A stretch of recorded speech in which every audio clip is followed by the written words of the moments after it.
Je voudrais vous parler d'un phénomène, la servante écarlate. Alors la servante écarlate, c'est un livre, un deuxième livre, un troisième livre et des DVD que je n'ai pas en main. Donc la servante écarlate, au départ, c'est un roman de Margaret Atwood, publié aux États-Unis en 1985 et traduit en France en 1987.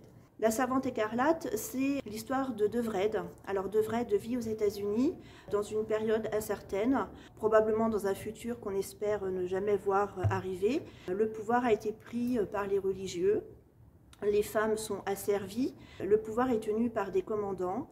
Seules les femmes de ces commandants ont un droit d'existence. Dans ce pays, donc les femmes sont soit des servantes, soit des marthas. Les marthas, c'est les bonnes en fait. Et les servantes sont là pour permettre au gouverneur, au commandant, donc d'avoir des enfants, car le taux de natalité est en chute et la population ne se renouvelle pas. Les servantes sont des mères porteuses en fait, et dont on ne récompense pas forcément bien les services. Nous suivons l'histoire de Devred dans cette période très trouble. Le livre de Margaret Atwood donc, a été adapté en série télévisée.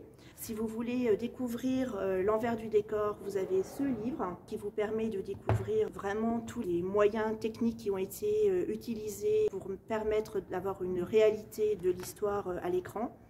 Et puis, vous avez un deuxième ouvrage, donc c'est la suite des Servantes écarlates qui s'appelle Les Testaments, où là, Devred n'existe plus, mais là, on suit l'histoire de Tante Lydia. Donc, Tante Lydia, c'est la chef des servantes. C'est elle qui veille sur, soi-disant, le bien-être de ses servantes. Non, en fait, c'est plutôt un asservissement de ses servantes.